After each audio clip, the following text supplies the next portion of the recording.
Just as sweetness is a quality of sugar, service is a quality of the soul. In this video, I'm going to be going deeper into the element of service and how, when you serve first, you'll be able to actually succeed later.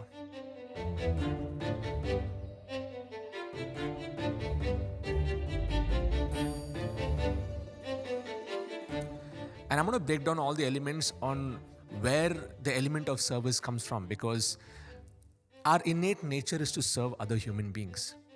We serve our family, we serve our kids, we serve our spouse, we serve our bosses. But just like how when you pour water on the root of a tree and it nourishes all the parts of the tree and all the leaves, when you serve our Creator, God, the super consciousness, whatever religion path or process that you follow, when you build a business based on that perspective of understanding, your level of service is going to be nourishing every aspect of society.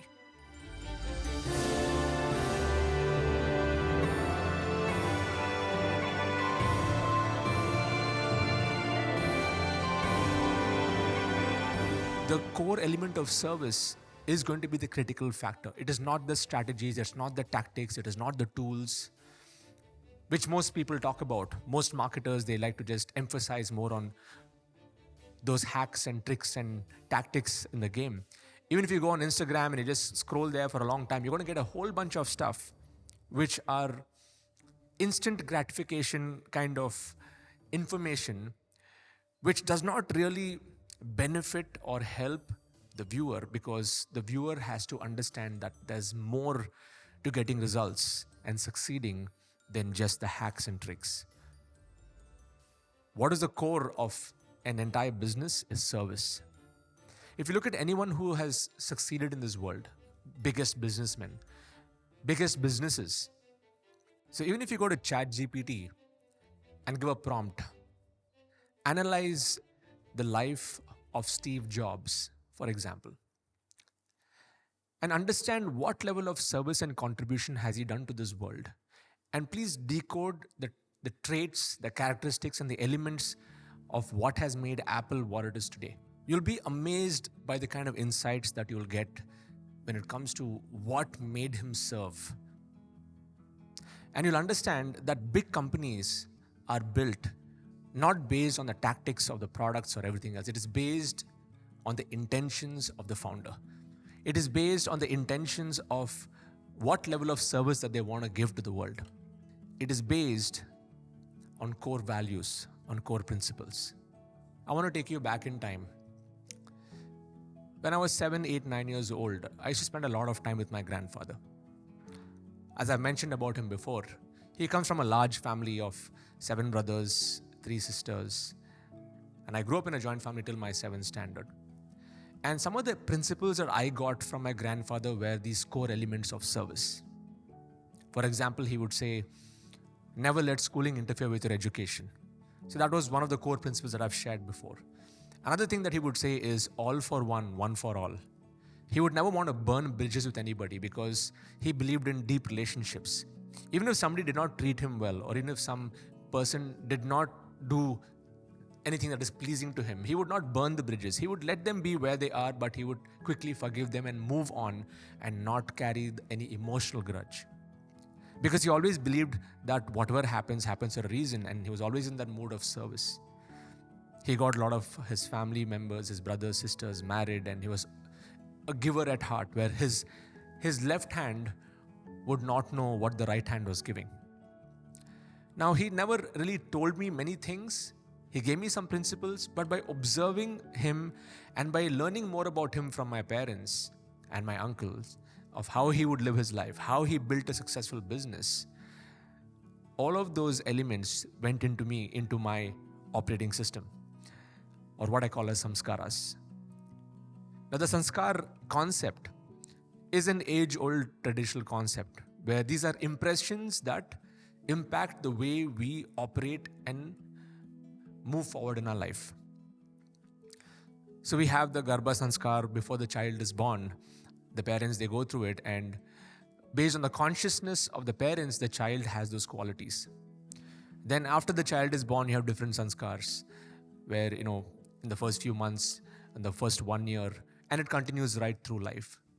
Now, similarly, I also believe that in a business, if you truly want to serve, it has to come from a space where these impressions are going deep inside you, or sanskars. Whenever I do my live events with my community members, we have 800,000 people, I consider that event as a sanskar. Because people are coming from various different backgrounds, various different past traumas that they may be going through in their life.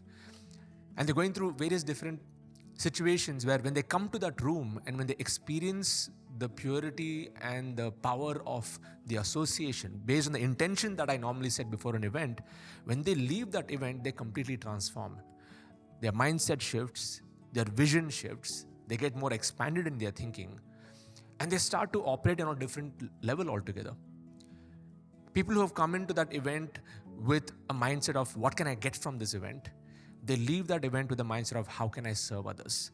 How can I go out there and make a difference where money is the byproduct, where my results are the byproduct? So the reason I'm sharing this is because if you want to get any result online in a business, it begins with what empowers your core. And how are you allowing yourself to be in environments where you have the right impressions? I've also seen people who have come into our community and then they've gone to other communities where the core values are not so strong. And those sanskars or those impressions also impact that student of mine. And I've seen them go through a detour and they go on a joyride and then they come back to ILH after a long time and they realize that they should have stuck here, or they should have stuck to the core values and principles. And I'll tell you where this also comes from. This comes from a space of wanting instant gratification. See, if you truly want to make a difference and serve others, you should be okay with delayed gratification.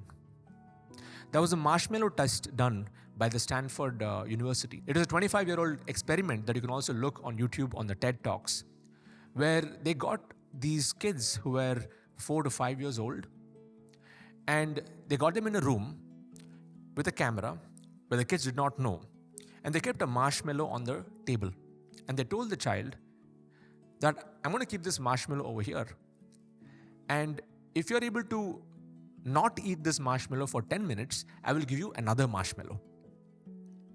And it was an experiment that was done. It is a 25-year-old experiment. So the kids that were 4 and 5 years old, they got different kids into the room. And there were some kids that were able to resist the temptation. And there were some children that could not resist the temptation. That means they just took the marshmallow and they ate it. And they went back to that same child after 25 years and they audited the life of that particular child, now as a grown-up adult. And the result of that experiment was that those children who were able to resist temptation at a young age, they were more successful than those who succumbed to that temptation at a young age.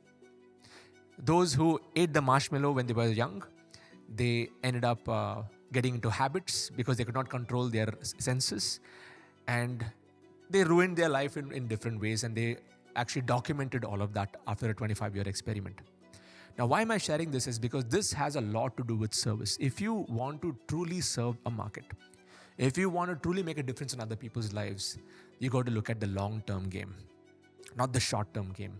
Because people who want short-term results, short-term thinking, quick bucks, make money fast, get rich quick, all of this, there are people who get rich like that.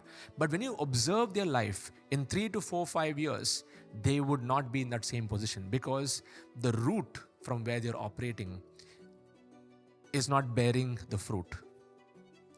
When the roots are deep, like I shared my grandfather's some scars that he gave me, is the foundation of how I have built my business so far. And also my spiritual master. He has dedicated his entire life to his spiritual master. When I look at his spiritual master, my grand spiritual master, he's dedicated his entire life to his spiritual master. So if you actually look at our Indian culture, whichever religion, path, school of thought that you're being nurtured under, you'll understand that service is the DNA of our culture. Atiti Devo Bhava. Like, it is part of our Indian culture. Even when a guest comes home, we need to make them feel really amazing. And that has been a part of our culture. Now, when you're building an online community, when you're building a customer base, why not give them that kind of an experience? So now let me decode all the elements of where all you can create an amazing experience in a digital world, in a business model like this. Especially if you want to be successful, I want you to think about this. Number one is ask yourself, why do you want to do your business? If your answer is very shallow, yeah, I want to make money, I want to get some profits, I'm going to tell you that after some time, it'll hit you back. After some time, you'll realize that there is something beyond money and profits. Let me tell you that money and profits are only the byproduct of delivering exceptional service. So the first step is analyze your core, analyze your reason why. And if you feel that some of your reason why is still shallow, ask yourself, what are you afraid of? From where have you got these influences? Maybe it could be when you are growing up, you did not have much money, so you're having that kind of fear. Maybe somebody cheated you and you also have some kind of a fear where you're not taking that next step of service and you're protecting yourself. Because as humans, we all have the right intentions, but it is our past experiences that create the resistances for us. So the first step is analyze your core, understand your reason why, and understand what are the factors that are blocking you. The second step is see your vocabulary and what are you saying to get people into your world.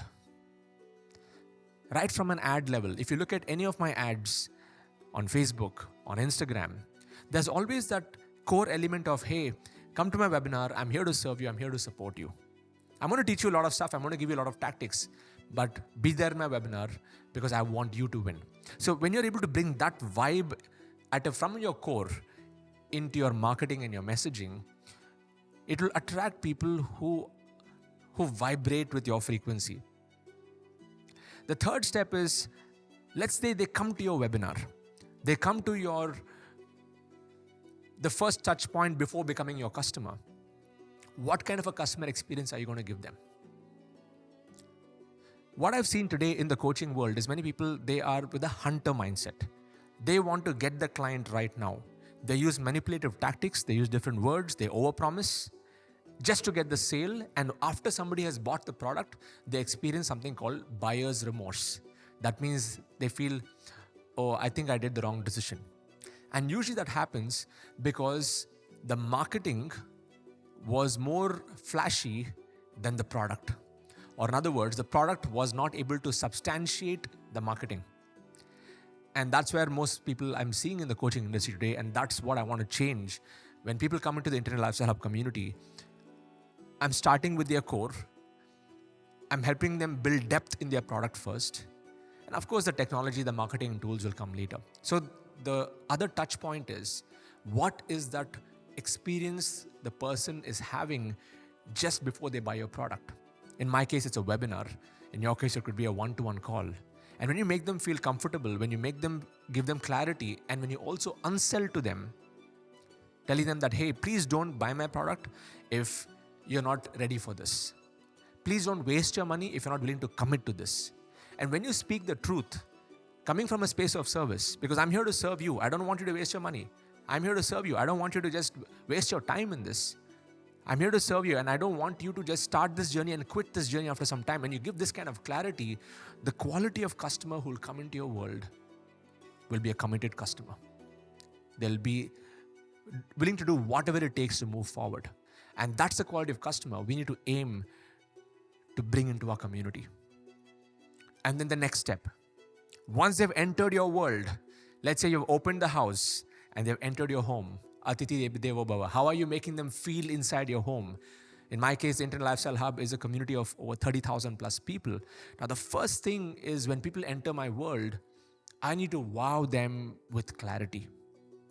I need to make them feel at home where this is a non-judgmental space. And so what do? So the first video where I orient them when they come into my community is a very, very critical video. I give them absolute clarity on their game plan. What are they expected to do? What are they not expected to do? What are the rules of the community? How to behave in the community? Because we want to make this as a place where there's a lot of peer-to-peer interaction and there's a very healthy atmosphere within the community. So once I orient them on this and they come into my calls, they experience the magic. I engage with them, I answer questions, I give them better clarity, and I connect them with groups. We have breakout rooms. And then that experience that they feel, even if you go to my Trustpilot and search for me, Siddharth Rajsekar, we have easily over 10,000 reviews right there, over 5-star reviews. And you will be able to see and read those responses. The people who have been in my community in the second day, third day, they share things like, I made the best decision. I'm so happy that I'm here. So what I was able to create for my customers have been engineered. It comes from a space of service, but based on all the feedback I've been getting from my customers every week, every month, I was able to improve that customer service. And the next step is results. People don't buy your products. They buy results.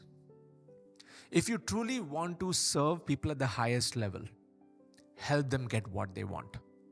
Help them get results. Because when you are able to help your students, when you're able to build a community where people are thriving, growing, people may be going at different speeds, but they are making progress in their life and getting results, what will happen is they will become your evangelists. They will become your marketers. They will speak about you to others. And that is how companies like Apple have grown, Amazon. Like, I'm a big fan of Steve Jobs, Jeff Bezos, analyzed how they grew their company in the last 2-3 decades to where it is today. It's because of rooting their entire business based on customer service, on helping others and serving others. So I would like to say that what goes around comes around. Karma is an action. Karma in business is an action. If you come from a space where you want to contribute first, without any expectations in the beginning, you want to contribute, you want to serve people, you want to make sure that they win, and it comes from a place of how you can be there with them no matter what, not like a one-night stand where you just want to get them as a client, close the deal and move on, but you're going to be with them for a long period of time. When you operate from that space, you will have customers for life. You'll have people who are not just customers. They will be your raving fans. They will do whatever you want them to do because they know that you have got their back. And you're not doing it from a space of self-interest. And this is the formula I want to give you when it comes to contribution. Mission first, community second, me third. If you remember this formula, in every decision that you make in your business, you will be able to not only grow at speed, but you will be able to build a community that loves you, that trusts you, and that grows with you. In the next video, I'm going to be going into the elements of clarity before you hustle. Because everybody talks about hustle, hustle, hustle. And many of them are hustling in the wrong direction. So when you're operating from the space of contribution, and when you have an insane level of clarity on what you need to do, what your skills are, and how you want to serve others, the only outcome is magic. What I mean by that is, every single thing that you do will have an impact on other people's lives. It'll have an impact on your life.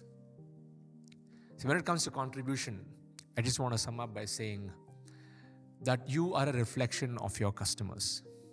If you are contributing to your own growth, you will see your customers contribute to their growth. If you are investing in your own learning and education continuously, your customers will invest in their education continuously. If you're always having a progressive mindset to move forward and help others and serve others, you will attract those people who are coming with the same mindset because your vibe attracts your tribe.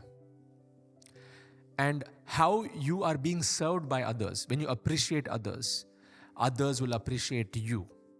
For example, I work with some amazing vendors for all my different activities in my business. Be it my event production team, be it my core team, be it my video production team over here, my makeup team over here. I have my my design team over here. I have my sound team. I've got so many different teams that I work with virtually. And I respect their service. And because I respect their service, I get a great service. So when you operate that same way when you're building a community, when you respect your vendors, when you respect your students, you will face that kind of a reciprocation with them, and that unfolds your success. So contribute first, and your success will follow.